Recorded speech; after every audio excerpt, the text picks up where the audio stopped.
গিনি যে গীতাকে মারতে পাঠিয়েছে হাতে নাতে ধরে উচিত শিক্ষা দিল। গীতা গল্পের শুরুতেই দেখা যাবে টিপ স্বস্তিকে বলছে আমি তোমাকে ভালোবাসি, ভীষণ ভালোবাসি। এই কথা বলে স্বস্তিককে জড়িয়ে ধরে।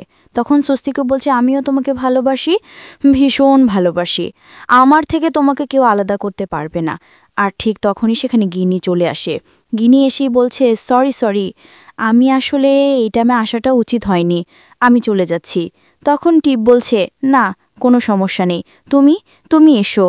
এই কথা বলতেই তখন স্বস্তি বলছে আমি একটু বাইরে থেকে ঘুরে আসছি।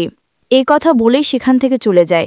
তখন গিনি টিপকে বলছে তুমি কান্না করবে না, এই চোখের জল একদম মুছবে না, বলে দিলাম।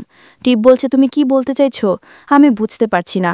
তখন গিনি বলছে তোমার এই চোখের জলই তোমাকে লড়াই করার শক্তি যোগাবে, আর তুমি লড়াই করবে, নিজের আঁচলে নিজের স্বামীকে বেঁধে রাখবে। তুমি কখনো নিজের স্বামীকে হাতছাড়া করবে না, আমার মতো হাতছাড়া করবে না। তুমি সংসারটা এভাবে ভেঙে যেতে দিও না টিপ। তখন টিপ বলছে আসলে আমি তোমার কথা কিছুই বুঝতে পারছি না। তখন গিনি বলছে আমার বোন গীতা ও সবার স্বামী কেড়ে নেয়, সংসার কেড়ে নেয়, তুমি এটা হতে দিও না। তখন টিপ বলছে আসলে তোমাকে আমি একটা প্রশ্ন করতে চাইছি, প্রশ্নটা করা ঠিক হবে কিনা আমি জানি না। তখন গিনি বলছে আমি জানি তুমি কি প্রশ্ন করতে চাইছো, তবে শোনো, আসলে আমার বরের সাথে আমার বিয়ে হওয়ার কথা ছিল না, আমার বরের সাথে গীতার বিয়ে হওয়ার কথা ছিল। আমার দাদি শাশুড়ি গীতাকে দেখে পছন্দ করেছিল, বলেছিল আমার নাত্যের জন্য তো আমি নাথ বউ খুঁজছি, আর আমি পেয়েও গেছি। এই কথা বলে তখন সেই পুরনো কথাগুলো মনে করতে থাকে গিনি। তখন গিনি আরও বলে তারপর গীতাকে ফোন করেছিল শাস্তিক, গীতার হয়ে আমি কথা বলেছি। আর তারপর একদিন মন্দিরে নিয়ে গিয়ে শাস্তিক আমি বলি আমাকে যদি সিঁদুর পরিয়ে না দাও তাহলে কিন্তু আমি লোকজন জড়ো করব। তখন শাস্তিক আমাকে বলেছিল যে ভালোবাসা এমনি এমনি হয় না, আমি গীতাকে ভালোবাসি। এই কথা বলে শাস্তি সেই পুরনো কথাগুলোই বলতে থাকে টিপকে। আর তখন গীতা বলছে জানো, তারপর এই বাড়িতে যখন আমি বউ হয়ে আসি, এই বাড়িতে অনেক অপমান, অনেক লাঞ্ছন আমাকে শুনতে হয়েছে। আমাকে শাস্তিক বলেছিল আমার কাছে কোনো দায়িত্ব বড় না, আমার কাছে বড় হচ্ছে ভালোবাসা, আর আমি ভালোবাসি শুধু গীতাকে। এই কথা যখন বলেছিল তখন আমার মাথায় আকাশ ভেঙে পড়েছিল। আমি তো শাস্তিকে ভালোবেসে বিয়ে করেছি, আমি যা কিছু করেছি ওকে ভালোবেসে করেছি, কিন্তু আমার বোন গীতা এই ভালোবাসা দু চোখেই সহ্য করতে পারতো না, সেই কারণেই তো আমার সংসারটা ভেঙেছে। আর আমার স্বামী আজকে বিদেশে শুধুমাত্র ওর জন্য, আমাদের বিয়ের পরপরই ও এইগুলো মেনে না নিতে পেরে এই দেশ ছেড়েই চলে গেছে। তবে আমি বলছি টিপ, নিজের ভালোবাসার মানুষকে এভাবে ছেড়ে দিও না, তুমি প্লিজ তোমার সঞ্জয়কে নিয়ে ভালো থেকো। তখন টিপ বলছে তুমি তো বিশ্বাস করো যে ও আমার সঞ্জয়, ও স্বস্তিক নয়। তখন গিনি বলছে হ্যাঁ, আর সব প্রমাণিত হয়ে যাবে। শোনো, আমি তোমাকে বলছি ওদের কিন্তু অনেক লম্বা হাত, ওরা কিন্তু যে কোনো মুহূর্তেই প্রমাণ করে দিতে পারে যে ওর স্বস্তিক। ওদের তো এগুলো করতে কোথাও বাঁচবে না, কারণ ওরা এরকমই, ওরা যে কোনো কিছু মিথ্যে দিয়েও হলেও প্রমাণ করবে, প্রমাণ করে এসেছে এতকাল। তবে তোমার সাথে তো সঞ্জয়ের বিয়ে হয়েছে, অগ্নিসাক্ষী করে সিঁদুর দানও হয়েছে তোমাদের, তাই আমি বলি কি তুমি তোমার অধিকার কখনো ছাড়বে না। তখন টিপ বলছে হ্যাঁ, সঞ্জয় শুধুই আমার। এই কথা বলে সেখান থেকে চলে যায়। তখন গিনি যে নাটক করে কান্না করেছিল সে চোখের জলটা মুছে বলছে গীতা, তুই আমার বোন হলেও আমি তোর সুখ কখনোই সহ্য করব না, কখনোই না। তোকে সারা জীবন কাটতে হবে, তুই স্বামীর সুখ কোনোদিনও পাবি না, আমি তোকে চ্যালেঞ্জ করলাম। এই কথা বলে গিনি হাসতে থাকে। ওইদিকে দেখা যাবে প্রিয়ম্বতা চ্যাটার্জি ফোনে জরুরি কথা বলছিল। ঠিক তখনই সেখানে অগ্নিজিৎ মুখার্জি যায়। অগ্নিজিৎ মুখার্জি গিয়ে বলছে আসতে পারি ম্যাডাম। অগ্নিজিৎ মুখার্জিকে দেখে তো প্রিয়ম্বতা চ্যাটার্জি অনেক অবাক হয়ে যায়। তখন প্রিয়ম্বতা বলছে ফোনটা রেখে অগ্নিজিৎ মুখার্জির মুখোমুখি দাঁড়িয়ে থাকে। তখন অগ্নিজিৎ মুখার্জি বলছে জিজ্ঞেস করবেন না কেন এসেছি।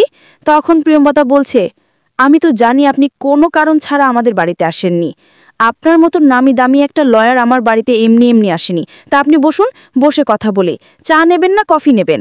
তখন অগ্নিজিৎ মুখার্জি বলছে না, ধন্যবাদ বলার জন্য, কিন্তু আমি কিছুই নেব না, আমি এখানে এসেছি আপনাকে কিছু কথা বলার জন্য। আসলে আমার বৌমা গীতার উপরে আটাক করা হয়। এ কথা শুনে ভীষণ অবাক হয়ে যায় প্রিয়ম্বতা। তখন বলছে ও ঠিক আছে তো। তখন অগ্নিজিৎ মুখার্জি বলছে একটা পরীক্ষা আছে, সে পরীক্ষাটা রিপোর্ট এলেই বোঝা যাবে বাচ্চাটা আদৌ ঠিক আছে কিনা। তবে আমি আপনাকে বলে রাখছি প্রিয়ম্বতা চ্যাটার্জি, আমার বৌমার যদি কোনো ক্ষতি হয় তাহলে কিন্তু আমি আপনার মেয়ে টিপকে কোনো দিনও ছাড়ব না। আপনার মেয়ে টিপ কিন্তু একেবারে বাড়াবাড়ি করছে। আমি বলবো কি আপনার মেয়েকে একটু বোঝাবেন? ওই যে স্বস্তিক, সেটা তো খুব ভালো করেই জানেন। তখন প্রিয়ম্বতা বলছে, আসলে সঞ্জয়কে নিয়ে গিয়েছিল নাকি, মানে ওরা কি কোথাও গিয়েছিল? তখন অগ্নিজিৎ মুখার্জি বলছে, হ্যাঁ গিয়েছিল, সেখানে অ্যাটাক করা হয় আমার বৌমার উপর। আর আপনার মেয়েকে একটু বোঝাবেন? তখন প্রিয়ম্বতা বলছে, কি বলবো বলুন তো। তখন অগ্নিজিৎ মুখার্জি বলছে, আপনার মেয়ে কিন্তু অন্যায় কাজ করছে। আর ঠিক তখনই সেখানে মনীষী চ্যাটার্জি এসে বলছে, বাহ, খুব ভালো, আমাদের বাড়িতে বিনা অনুমতিতে এসে আবার আমার মেয়েরই গালমন্দ করা হচ্ছে। আপনি কি জানেন অ্যাডভোকেট অগ্নিজিৎ মুখার্জি, আমি চাইলে আপনাকে এক্ষুনি সিকিউরিটি গার্ড ডেকে ঘাট ধাক্কা দিয়ে বাড়ি থেকে বের করে দিতে পারি। আপনি এখানে কেন এসেছেন, আর এসেছেন যখন আমার মেয়ের নামে এসব কুকথা কেন বলছেন? তখন দেখা যাবে মোহিনী বলছে, শুনুন, আপনি কিন্তু একদম ঠিক করছেন না। আমাদের বাড়িতে দাঁড়িয়ে আমার দি ভাইয়ের নামে এসব বাজে বাজে কথা বলে যাচ্ছেন। আমার জেঠু কি বলেছে শুনতে পাননি? তখন প্রিয়ম্বতা বলছে, মোহিনী, তুমি বড়দার মাঝে কথা বলবে না, এখান থেকে চলে যাও, আমরা বড়রা কথা বলছি। তো তখন মোহিনী বলছে, জেঠিমা, তুমি আমার দি ভাইয়ের নামে খারাপ কথা শুনতে পারো, কিন্তু আমি পারি না। তখন মনীষী চ্যাটার্জি বলছে, ওর কাজই তো এটা, ও কখনো টিপকে কি নিজের মেয়ে ভেবে এসেছে নাকি? যদি ভাবতো তাহলে এভাবে একটা বাইরের লোকের মুখে এসব কথা শুনতো না। টিপকে তো নিজের মেয়ে কোনোদিনও ভাবেনি, আর ভাববেই বা কি করে, ও তো মা হয়েই উঠতে পারেনি। তখন দেখা যাবে প্রিয়ম্বতা বলছে, একটু থামবে, এভাবে প্লিজ বারবার বলো না, আমি ওর মা, আমি ওর কষ্ট বুঝি। তখন মনস্বী বলছে, না, তুমি ওর মা হয়ে উঠতে পারোনি, তুমি ওর কষ্ট কোনোদিন বুঝবে না। আর এই যে অ্যাডভোকেট অগ্নিজিৎ মুখার্জি, আপনাকে বলছি, আপনি আমার মেয়ের নামে এসব বলবেন না। তখন অ্যাডভোকেট অগ্নিজিৎ মুখার্জি বলছে, দেখুন, আমি আপনাকে বারবার বলে দিচ্ছি, আপনার মেয়ে যেটা করছে একদম ঠিক করছে না। আপনারা খুব ভালো করেই জানেন যে ও স্বস্তিক মুখার্জি, ও সঞ্জয় না। তখন মনীষী বলছে, সে কি, আপনি কি ভয় পাচ্ছেন নাকি যে এত তাড়াতাড়ি ছেলেটাকে হারিয়ে ফেলবেন? ও আপনার ছেলে নয় অ্যাডভোকেট অগ্নিজিৎ মুখার্জি, ও আপনার স্বস্তিক নয়, ও সঞ্জয়। তখন অগ্নিজিৎ মুখার্জি বলছে, আমরা কোর্টে গিয়ে কিন্তু সেটা প্রমাণ করে দিতে পারি, কারণ হ্যান্ডরাইটিং এক্সপার্ট কিন্তু আমাদের রিপোর্ট দিয়েছে যে হাতের লেখাটা একই। তখন প্রিয়ম্বতা বলছে, হ্যাঁ, আমারও না একটা সন্দেহ রয়েই গেল, একটা মানুষের চেহারার মিল থাকতেই পারে, কিন্তু হাতের লেখা হুবহু এক কি করে হতে পারে? সেই কারণেই কিন্তু আমার একটু সন্দেহ হয়েছে। তখন মনস্বী বলছে, বাহ, খুব ভালো, একটা বাইরের লোকের সামনে তুমি কি বুঝাতে চাইছো? আমাদের মেয়ে মিথ্যে কথা বলছে, এসব কিছু আমাদের মেয়ে বানিয়ে বানিয়ে বলছে। তখন অগ্নিজিৎ মুখার্জি বলছে, সেটা তো প্রমাণ হয়েই গেছে, আর আমরা কিন্তু এই কেসটা নিয়ে কোর্টে উঠব। আমি আর কয়েকটা দিন দেখব, তারপর আমার বৌমা গীতার কথা আমি শুনবো না, আমি এই কেসটা কোর্টে নিয়ে যাব, আবারও কোর্টে গিয়ে সবটা প্রমাণ করেই আনবো। তখন প্রিয়ম্বতা বলছে, প্লিজ আপনি এটা করবেন না। আপনার বৌমা গীতা, গীতা তো টিপের সত্ত্বে রাজি হয়েছে, টিপের সত্ত্বে রাজি হয়ে আপনাদের বাড়িতে নিয়ে এসছে। তখন অগ্নিজিৎ মুখার্জি বলছে, হ্যাঁ, আমার বৌমা তো বুঝতে চাইছে না, সেই কারণেই এমনটা হয়েছে। না হলে এতদিন কোর্টে গিয়ে সমস্তটা প্রমাণ করেই দিতাম, আমাদের কাছে সব প্রমাণ আছে। তখন মোহনা বলছে, শুনুন, আপনি কিচ্ছু করতে পারবেন না, কিচ্ছু না, কারণ সঞ্জয়দার সাথে আমার ডিভাইয়ের বিয়ে হয়েছে, সকলের সামনে বিয়ে হয়েছে, অগ্নিসাক্ষী করে সিঁদুরদানও হয়েছে, তাই আপনি কোনো দিনও ওদেরকে আলাদা করতে পারেন না, আর পারবেনও না, কারণ সঞ্জয়দা কিন্তু ডিভাইকে খুব ভালোবাসে। তখন প্রিয়ম্বাদা বলছে, ঠিক, এটা ঠিক কথা যে সঞ্জয় টিপকে ভীষণ ভালোবাসে। তখন অনিজিৎ মুখার্জি বলছে, শুনুন, ওর তো এখন স্মৃতি নেই, আমি বলি কি, ওর যখন স্মৃতি ফিরে আসবে তখন আপনাদের মেয়ের কি হবে? যখন স্মৃতি ফিরে আসবে তখন তো আমার বৌমা গীতাকেও ভালোবাসবে, গীতাকে অ্যাকসেপ্ট করবে, তখন আপনার মেয়ের কি হবে? সেই কারণেই বলছি, মেয়েকে একটু বোঝান, খুব বড় কোনো ক্ষতি হওয়ার আগে মেয়েকে একটু বোঝান আর সামলান, এটুকুই বলার জন্য আমি এখানে এসেছি। একথা বলেই সেখান থেকে চলে যায়। তখন দেখা যাবে প্রিয়মাতা বলছে, আমিও বলছি যে টিপ একদিন খুব পস্তাবে। তখন মনুষা বলছে, তুমি না আমার মেয়ের ভালো সহ্য করতে পারো না। মোহিনী বলছে, আচ্ছা জেঠিমা, দিভাইয়ের ভালো একটু বলতে পারো না তুমি, ওর বিষয়ে একটু ভালো কথাও তো বলতে পারো। তখন মনুষ্যা বলছে, ও কি ভালো চাইবে? ওকে নিজের মেয়ে হিসাবে মানতে পেরেছে কি টিপকে? যদি মেয়ের মেয়ে হিসাবে মানত তাহলে এমনটা বলতে পারত না। তখন প্রিয়ম্মাদা বলছে, শোনো, আমি ওকে মেয়ে হিসাবেই মানি, নিজের মেয়ে। তোমরা আমার ভালোবাসাটা কখনোই দেখতে পাওনি। আমি যে ওকে শাসন করি, ভালোবেসেই শাসন করি। আমাদের মেয়েই তো, ও কোনো কিছু নিয়ে হেরে যায়, সেটা কিন্তু হেরে যাও মেনে নিতে পারে না, যে কোনো একটা অঘটন ঘটিয়ে ফেলে। সেই কারণে আমি তোমাকে বলছি, ওকে বোঝাও। এত কিছু হয়ে যাবার পর এখন কিন্তু প্রমাণ হয়েই যাচ্ছে যে ওই স্বস্তিক সঞ্জয় না, তাই তোমার মেয়েকে তুমি ভালো করে বোঝাও। আর তখন মনুষ্যা বলছে, কতবার বলবো ও স্বস্তিক নয়, ও সঞ্জয়। তখন মোহিনী বলছে, হ্যাঁ, উনি সঞ্জয়দা খুব ভালোবাসে আমার দিদিভাইকে। এ কথা শুনে তখন প্রিয়ম্বদা বলছে, তোমরা খুব বড় ভুল করছো। ওর স্বস্তিকে এটা খুব তাড়াতাড়ি প্রমাণ হয়ে যাবে। কিন্তু আমি এটাই ভাবছি যে টিপ সে সেটাকে কি করে নেবে। আমি ওকে ভালোবাসি, ওর কষ্ট আমি সহ্য করতে পারবো না, তাই তোমাদের বলে রাখছি এটা, তোমরা ওকে বোঝাও। এ কথা বলে প্রিয়ম্বদা সেখান থেকে চলে যায়। তখন মনুষ্য বলছে, ও কি বলে গেল? ও ভালোবাসে, আমার মেয়েকে তো ভালোবাসে না। তখন মোহিনী বলছে, জেঠিমা এসব কথা তুমি বাদ দাও। তুমি এটা ভাবো যে সঞ্জয় দাকে কিন্তু ডিভাই খুব ভালোবাসে, খুব।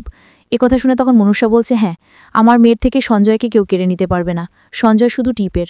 ওদিকে দেখা যাবে বড়বাবু গীতাদের বাড়িতে গিয়ে বলছে, অগ্নিকন্যা, আপনি একদম ঠিক করেননি এটা। আপনি যেখানে গিয়েছেন আমাকে একটাবার ফোন করতে পারতেন, আমাকে ফোন করে জানাতেন। আপনার উপর হামলা হতে পারে, আটাক হতে পারে, সেটা তো আমরা জানতাম। আপনার মনে নেই কেসটা নিয়ে যখন আপনি কোর্টে যাচ্ছিলেন, ঠিক তখনই আপনার উপর অ্যাটাক হয়েছিল? মনে পড়ে কি? কথা বলতেই তখন দেখা যাবে গীতার মনে পড়ে যায়। গীতাকে অ্যাটাক করেছিল গুন্ডারা। তখন গীতা বলছে, হ্যাঁ মনে পড়েছে, কিন্তু আমি বুঝতে পারিনি আমাদের উপর এভাবে অ্যাটাক হবে। আর ওই বস্তিতে তো আমি স্বস্তিকবাবুকে নিয়ে গিয়েছিলাম।